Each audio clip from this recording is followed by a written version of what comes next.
Hola a todos, ¿cómo están? Espero que estén todos bien. Bueno, hoy me toca seguir con el trabajo de la tarea que estamos haciendo del estudio de hechos.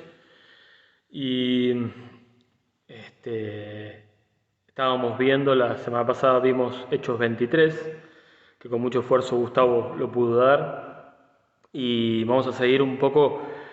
Hay una vueltita para atrás porque nos quedó pendiente el capítulo 22, así que vamos a volver para el capítulo 22 y quería hacerles como una especie de acercamiento de lo que pasaba un poquito antes para refrescar. En el capítulo 21 podemos ver que Pablo ya había llegado a Jerusalén, los hermanos que estaban en Jerusalén, como Jacobo y los ancianos que estaban en Jerusalén, cristianos, lo recibieron con gozo.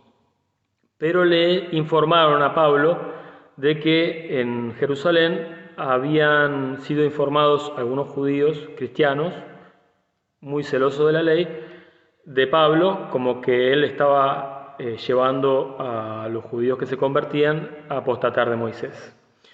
Entonces lo acusan a Pablo y ellos le aconsejan a Pablo hacer una especie de purificación o ayudar a otros hermanos en la purificación para que todos los hermanos vean que él estaba ordenadamente cumpliendo con las costumbres que ellos tenían en Jerusalén, en el templo.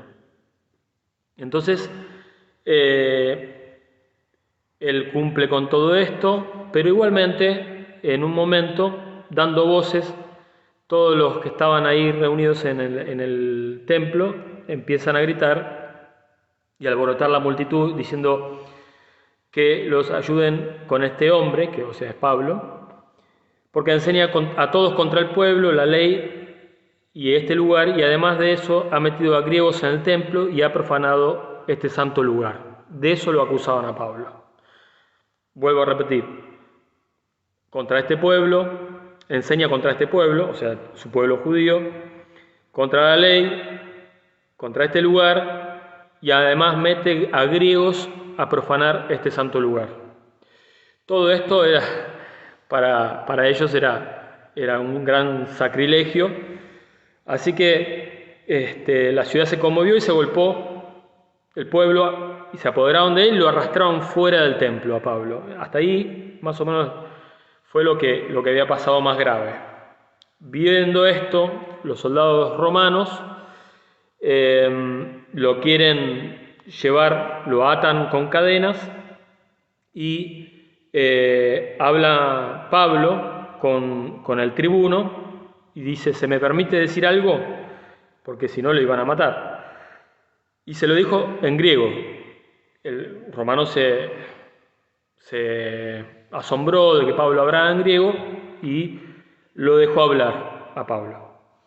Y empieza el capítulo 23 con un discurso que Pablo da a sus hermanos judíos en Jerusalén, en el cual empieza identificándose con ellos, identificándose de la siguiente forma. El versículo 1 dice, varones hermanos y padres, oíd ahora mi defensa ante vosotros.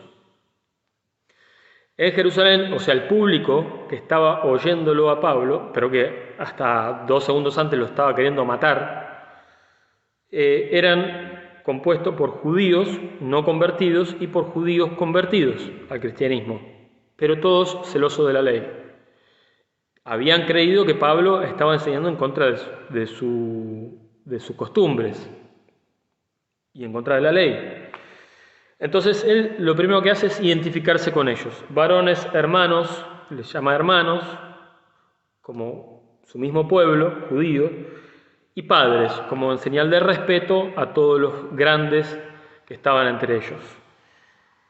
Al oír que les hablaba en lengua hebrea, guardaban más silencio y él les dijo, o sea, el hablarles en lengua hebrea para ellos era lo que suavizó en ese momento su corazón para que escucharan, para que guardaran todo silencio, porque estaban todos atentos a lo que él podía decir y ellos entendían todo lo que Pablo iba a decir.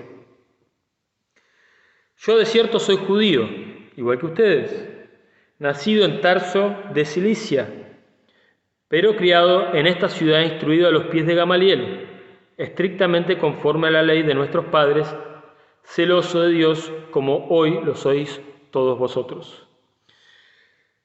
Pablo acá está siendo muy empático, quiere ser empático con ellos, quiere identificarse, entablar una relación, un vínculo con su público, con los oyentes.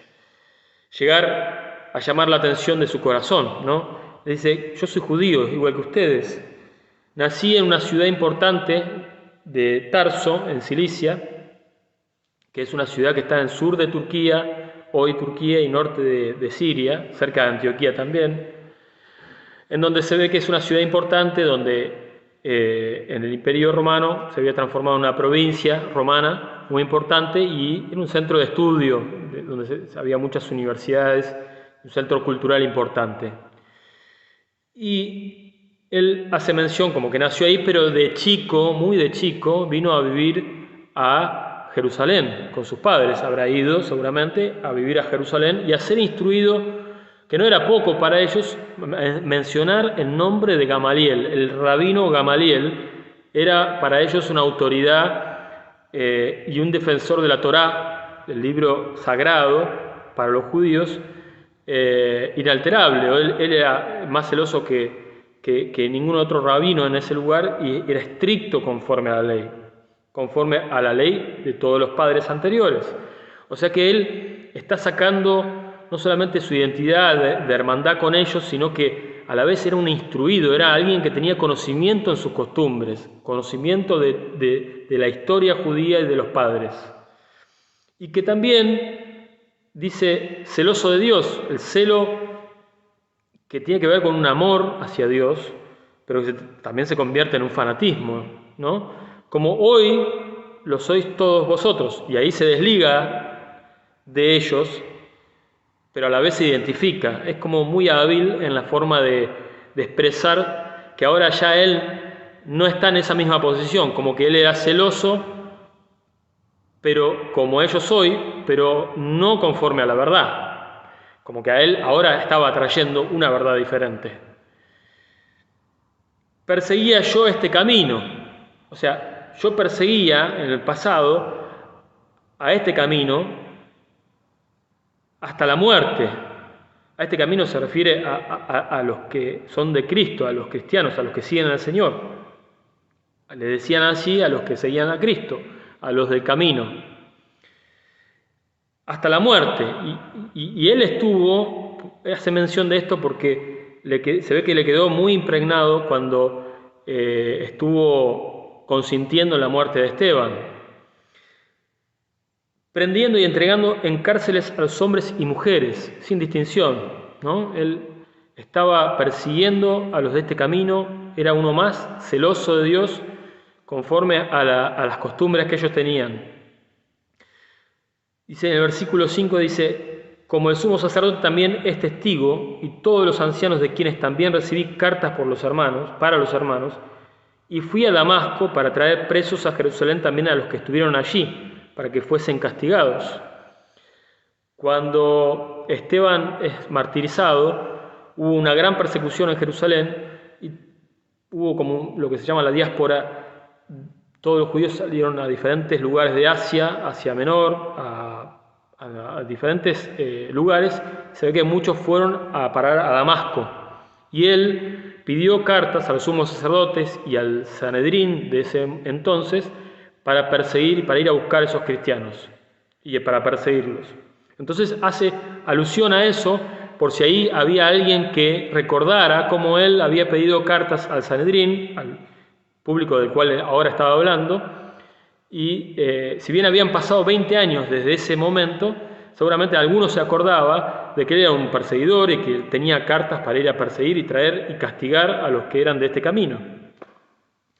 O sea que hace todo esto para introducir en esta historia, en esta narración, toda su conversión.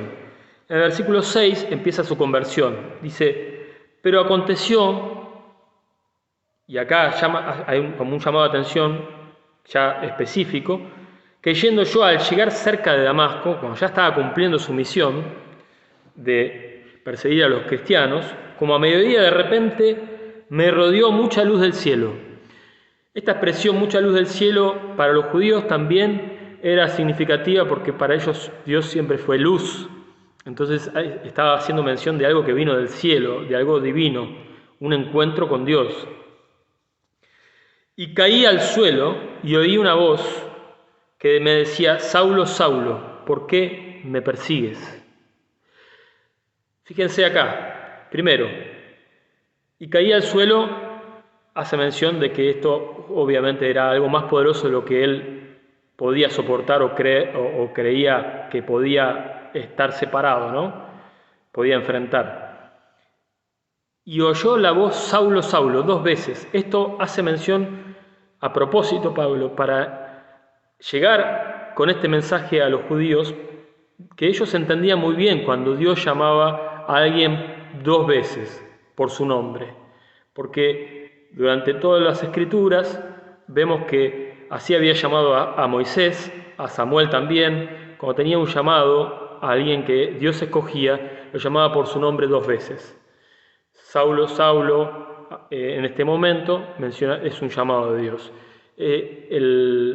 Samuel, cuando lo llamó a Samuel a su ministerio, también a Moisés en la zarza, Moisés, y así. Ellos tenían conocimiento de este llamado y de que Dios hablaba particularmente de esta forma. ¿Por qué me persigues? Y acá está hablando de que se encontró con algo divino, que se cae al suelo y que le pregunta: ¿por qué me persigues? Y yo entonces respondí, dice Pablo en el versículo 8, ¿quién eres, Señor? Al darse cuenta de que venía del cielo, de que algo poderoso, mucho más fuerte que él, y que su orgullo se tuvo que humillar hasta el suelo. ¿Quién eres, Señor? Le llama Señor, pero Señor no como quién eres solo, sino como alguien mayor. ¿Quién eres, Señor? Y me dijo: yo soy Jesús de Nazaret, a quien tú persigues. ¿A quién iba Pablo a perseguir a Damasco? A los cristianos. Estaba persiguiendo a los del camino. Entonces Jesús se está identificando con los del camino. Si lo perseguía a los creyentes en él, lo estaban persiguiendo a él también. O sea que ahí Pablo está entendiendo por revelación de Cristo de que el camino correcto era Cristo, el camino era la verdad, era Cristo, y que se estaba revelando delante de sus ojos. A quien tú persigues, yo soy Jesús de Nazaret. Esta expresión Jesús de Nazaret para los judíos convertidos también era común y lo entendían porque así le llamaban a Jesús ellos entre ellos cuando no estaban con los judíos no convertidos. Y los que estaban conmigo vieron a la verdad la luz y se espantaron, dice en el versículo 9. Y allí se dirá, y se espantaron, pero no entendieron la voz del que hablaba conmigo. O sea, vieron que pasaba algo, pero no entendían cómo Dios le estaba hablando directamente a Pablo. Y dijo en el versículo 10, ¿qué haré, Señor? Y el Señor me dijo, levántate y ve a Damasco, y allí se te dirá todo lo que está ordenado que hagas. Esta expresión, ¿qué haré, Señor?, se introduce en esta versión que Pablo está en primera persona contando su testimonio, que en la primera versión no se menciona esta expresión, ¿qué haré, Señor? Tampoco se menciona en la primera versión de su testimonio o de su conversión esto que dice, se te dirá todo lo que está ordenado que hagas. Pero está bueno como Pablo lo expresa acá, dando a entender de que ya Cristo tenía preparado todo para él. Había sido escogido desde el vientre de su madre para que se le haya ordenado ahora todo lo que iba a hacer. Ya tenía todo preparado el Señor para Pablo. Y como yo no veía a causa de la gloria de la luz, llevado de la mano por los que estaban conmigo, llegué a Damasco. Versículo 12. Entonces uno llamado Ananías, varón piadoso según la ley, que tenía buen testimonio de todos los judíos que allí moraban, vino a mí y acercándose me dijo: hermano Saulo, recibe la vista. Y yo en aquella misma hora recobré la vista y lo miré.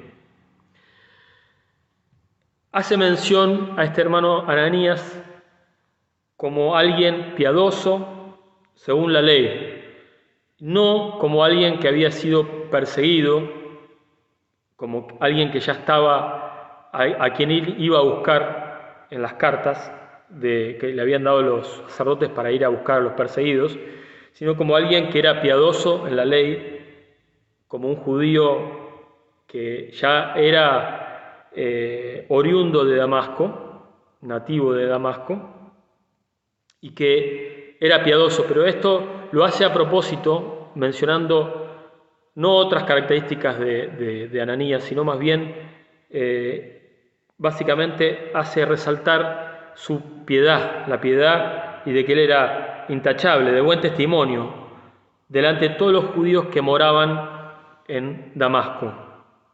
Eso para los judíos que estaban oyendo ahora a Pablo era muy importante oír. Y vino a mí y acercándose me dijo: hermano Saulo, recibe la vista. Y yo en aquella misma hora recobré la vista y lo miré. Los judíos sabían, en Isaías 35:5, podemos ver cómo Isaías habla de la misión del Señor de dar vista a los ciegos. Dice: entonces los ojos de los ciegos serán abiertos y los oídos de los sordos se abrirán. Ellos sabían que esto había sido un milagro, que el Señor había dado vista a Pablo a través de Ananías. Entendieron. Y él dijo, el Dios de nuestros padres, ¿quién dijo esto? Ananías, te ha escogido para que conozcas su voluntad y veas al justo y oigas la voz de su boca. Conozcas su voluntad, veas al justo y oigas la voz de su boca, porque serás testigo suyo a todos los hombres de los que has visto y oído.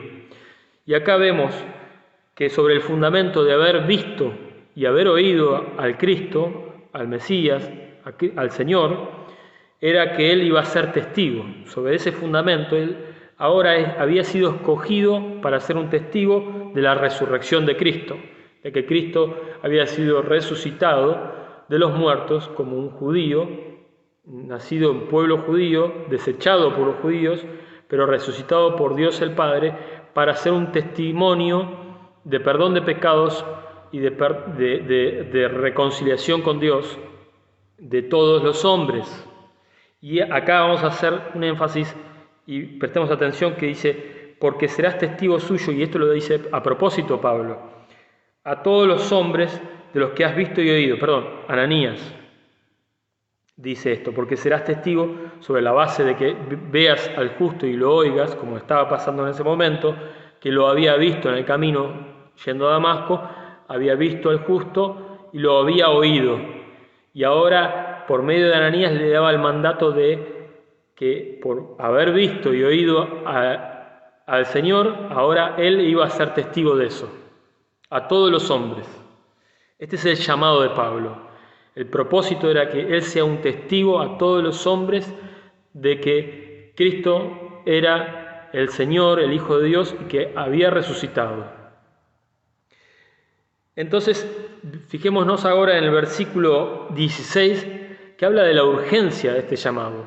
Dice: y ahora pues, ¿por qué te detienes? Levántate y bautízate, y lava tus pecados, invocando su nombre. Le dice: levántate para que no se quede. Es una forma, ¿no?, de decir: no te quedes acá pensando. Levántate, porque has visto y has oído al justo.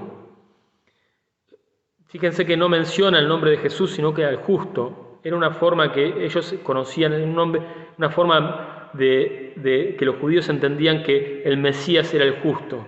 Hablaban del justo, el justo justificará a muchos, el justo en Isaías y en otros pasajes habla del justo como una forma de identificar al Mesías. Y así lo identifica él. Él quiere llegar a su pueblo con las palabras que ellos iban a entender para que reconozcan quién era Jesucristo. Ya había mencionado su autoidentificación Jesús, diciendo que era Jesús de Nazaret, pero ahora Pablo a los judíos no menciona más a Jesús y habla del justo, o habla de él, o el Señor, pero no vuelve a mencionar el nombre de Jesús. Bautízate, la forma en que él tenía que invocar el nombre de Jesús bautizándose, era la urgencia de reconocerse en el pueblo nuevo que Dios estaba formando a través de Cristo, en el pacto nuevo y eterno que había hecho a través de Jesucristo. Y lava tus pecados. Sabemos que solo nuestros pecados pueden ser lavados por la sangre de Cristo. Entonces le mandó que vaya, se bautice, con arrepentimiento. Pablo había dañado mucho a la iglesia. Pablo había pecado, había asesinado, había dado consentimiento a asesinatos. Tenía que ser lavado para cumplir ahora con toda justicia y poder llevar a cabo su llamado y su ministerio, invocando el nombre del Señor. Y me aconteció, vuelto de Jerusalén, que orando en el templo me sobrevino un éxtasis. Versículo 17. Me sobrevino un éxtasis, pero vamos a ver por qué Pablo menciona esto. Él quiere hacer un énfasis acá, en este éxtasis, cuando él entra al templo a orar en Jerusalén. Él dice que volvió a Jerusalén, no habla del tiempo. Pero nosotros sabemos muy bien que cuando él se convirtió estuvo en Damasco y luego fue de la mano de Bernabé a conocer los discípulos y los apóstoles que estaban en Jerusalén. Lo cual vemos también en el capítulo 9 de Hechos, ya en lo último del capítulo 9, que lo voy a buscar, capítulo 9, versículo 30, dice: cuando supieron esto, los hermanos lo llevaron hasta Cesarea y le enviaron a Tarso, que sabían que todos lo querían matar a Pablo en ese momento. Entonces está hablando de ese tiempo, que él estaba en Jerusalén y que los discípulos lo tienen que llevar a él a Cesarea y después lo llevan a Tarso, donde sabemos que él estuvo mucho tiempo hasta que lo fue a buscar Bernabé de vuelta para llevarlo a Antioquía. Pero acá él hace mención, no quiere hablar del tiempo ese, sino que hace mención en que él entró al templo en esa época y le sobrevino un éxtasis. Un éxtasis es como muchas veces el Señor se presentó, por ejemplo, a Pedro o a Juan en una visión, ¿no? A Pedro en la azotea baja un tiento blanco lleno de animales puros e impuros, diciéndole: Pedro, mata y come. Esa fue una visión en éxtasis que Pedro tuvo. Juan en el día del Señor también tuvo otra visión del cielo en un éxtasis. Ahora él está haciendo mención que tuvo una misma experiencia de éxtasis donde el Señor se le revela a él.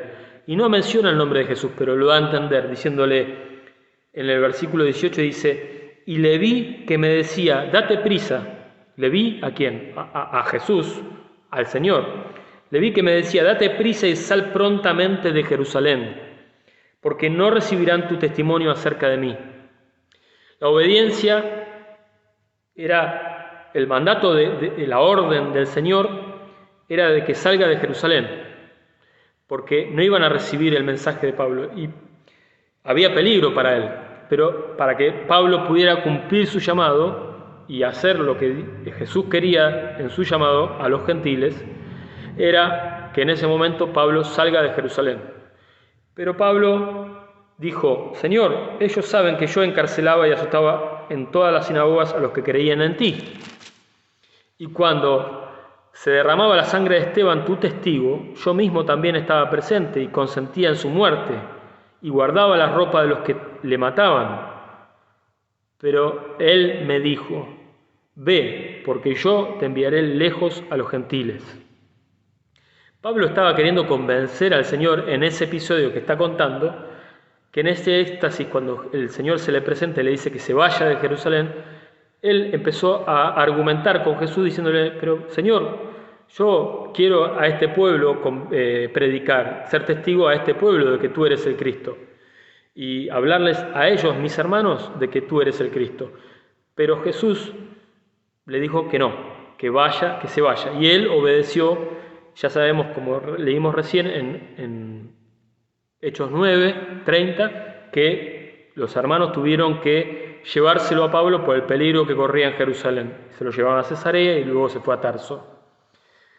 Este fue uno de los alicientes que tuvo Pablo en su llamado, ya que la forma en que podría haber perecido él con respecto a su llamado era que podría haber desobedecido en ese momento la voz de Dios de que él vaya hacia los gentiles. Pero él obedeció y estaba haciendo mención de eso ahora para que entiendan cuál era el propósito por el cual él estaba ahí. No lo dejaron hablar más. Cuando dijo automáticamente eso, se enardecieron contra él. Hasta esa palabra lo escucharon. Y yo les quiero hacer un comentario que habla mucho de lo que pasaba en ese momento con Pablo, porque dice, en la opinión de los judíos, Pablo había renegado de la verdad del judaísmo. Ellos no tenían objeciones a que enseñara a los gentiles acerca del Dios de Israel. De hecho, animaban a los gentiles piadosos a que se convirtieran. Pero consideraban la enseñanza de Pablo contraria a sus demandas de que los gentiles obedecieran la ley. O sea, estaban en contra de que Pablo enseñara que los gentiles no obedecían la ley como ellos lo hacían. Sus oyentes se enfurecieron cuando Pablo aludió a su divina comisión de ir a los gentiles. Rehusaron reconocerlo como un misionero de la causa judía. Para ellos, la afirmación de Pablo significaba que él consideraba a los judíos y gentiles iguales ante Dios. Y esto era absolutamente inaceptable para los judíos. Todavía vemos que para los judíos era muy difícil entender la gracia.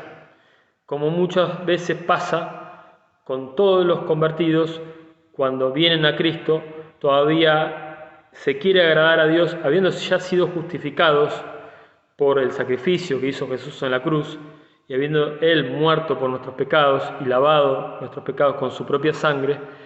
Igualmente muchas veces está en el ser humano quererse justificarse delante de Dios con buenas obras.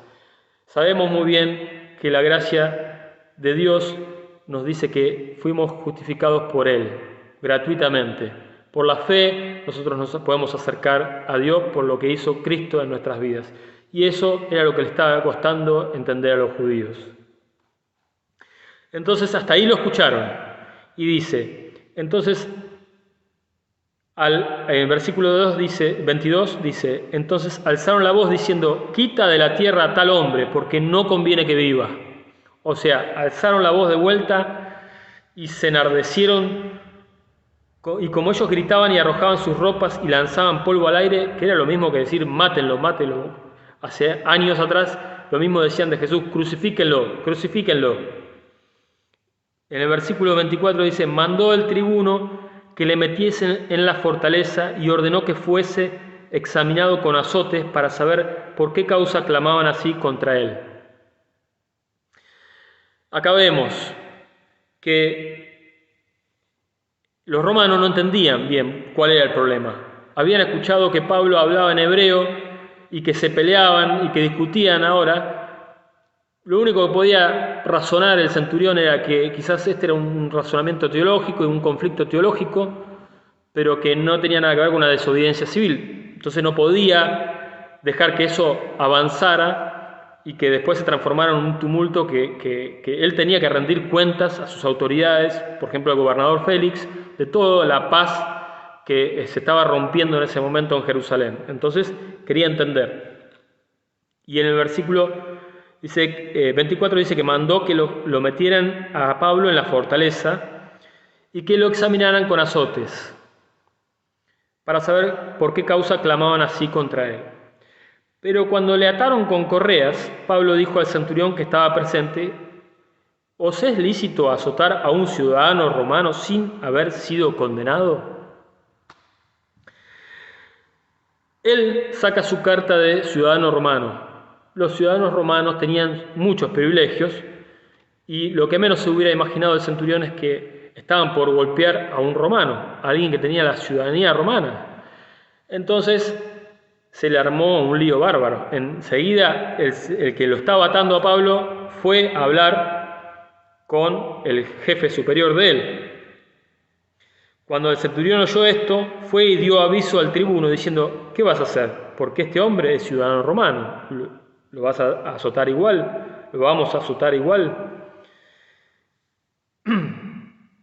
Vino el tribuno y le dijo: dime, ¿eres tú ciudadano romano? Y él dijo: sí. Pablo le dijo: sí. Sacó esta carta que tenía guardada, podría haberlo dicho antes, pero él fue esperando que sucedieran las cosas, la oportunidad que tuvo para hablar con sus hermanos, el pueblo, y ahora que ya venía la parte del castigo, para poder evitar todo el castigo, porque cuando azotaban los romanos a las cuerdas que ponían en esos azotes, les ataban en las puntas unos pedacitos de hueso y de clavos, de metales. Entonces, cuando pegaban en la espalda, laceraban la carne de la espalda y rajaban, se clavaban esos huesitos y esos metales en la espalda y rajaban para abajo y laceraban la carne. Entonces eso muchas veces provocaba la muerte y muchos no llegaban a vivir hasta el último azote.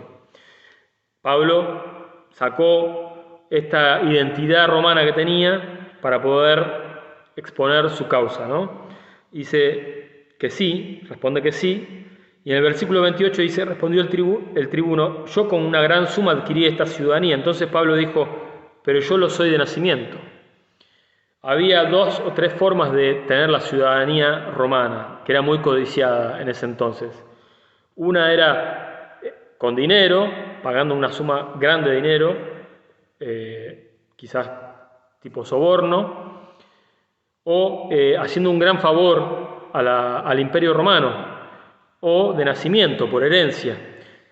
Es muy posible que los padres de Pablo en Tarso, antes de que él venga a Jerusalén, hayan hecho un gran servicio al Imperio Romano y por eso habían ganado ya la ciudadanía, y Pablo la había recibido por herencia, de nacimiento, de sus padres. Pero el centurión, sabiendo lo difícil que era conseguir una ciudadanía, dijo: a mí me costó mucho. Respondió el tribuno: con una gran suma adquirí esta ciudadanía. Entonces Pablo dijo: pero yo lo soy de nacimiento. Así que luego se apartaron de él los que le iban a dar tormento, y aún el tribuno, al saber que era ciudadano romano, también tuvo temor por haberle atado. Él podía correr el riesgo de perder su propio puesto y trabajo al haber ocasionado este daño a un ciudadano romano. Era castigado con lo peor si alguien azotaba a un ciudadano romano o hacía algún daño sin juicio anterior. Entonces, de esta manera, Pablo quedó totalmente libre. Igualmente se cree que lo dejaron hasta el día siguiente sin cadenas, sin ataduras, pero en el lugar donde lo tenían en la fortaleza, para poder al día siguiente poder examinarlo frente al tribuno, a toda la cúpula de judíos que tenían que debatir para poder entender por qué lo acusaban a Pablo de todo lo que le acusaban. Al día siguiente, queriendo saber de cierto la causa por lo cual le acusaban los judíos, le soltó de las cadenas y mandó a venir a los principales sacerdotes y a todo el concilio, y sacando a Pablo le presentó ante ellos. Y ahí vemos cómo se inicia la segunda exposición de Pablo delante del concilio judío, para que los romanos entendieran bien cuál era la causa por la cual lo estaban acusando a Pablo. Vemos mucho significado en este llamado que Pablo cuenta en primera persona en este capítulo, de cuál era su propósito y por qué Jesús lo había escogido a él. Y cuando él quiso hacer algo según su propio criterio, porque él quería predicar primeramente a los judíos en Jerusalén, como el Señor se lo negó, y le dijo que obedeciera, que se levantara y que fuera a otro lado, ¿no? Que se le iba a decir a su tiempo qué era lo que debía hacer. En un llamado como el que todos tenemos de parte de Dios, no tenemos todo completo lo que Dios quiere de nosotros, pero sí sabemos muy bien que lo que hemos visto y oído, eso mismo somos testigos. Y la urgencia con la que Ananías le habló a Pablo de que se levante, se bautice y se lave los pecados, era para poder cumplir y llevar a cabo el llamado por el cual Jesús lo había llamado y lo había escogido para que vaya y predique el Evangelio. Nosotros hoy estamos en una situación también de urgencia y tenemos que estar atentos a este llamado que Dios nos hizo para poder llevar su Evangelio a todo lugar a donde pise la planta de nuestros pies. Ese es el llamado urgente que Dios nos está haciendo hoy. Así que bueno, hay muchas más cosas para reflexionar de este capítulo, pero los dejo con esta reflexión, ¿no? La urgencia del llamado, de levantarse y de ser testigo de Él en este momento de necesidad que estamos viviendo. Iglesia, ahora nos juntamos en el Zoom, espero que sea un momento de bendición, donde también podamos estar intercediendo por todas las necesidades y por la vida de Gustavo, nuestro pastor, de Gabriela, nuestra pastora, y de todos los hermanos que están en este momento necesitados. Como cuerpo de Cristo, como hermanos, como iglesia, tenemos hoy acceso al Padre para poder clamar por sus vidas. Así que los dejo con esta reflexión y nos vemos en un ratito. Que Dios los bendiga mucho. Hasta el próximo jueves.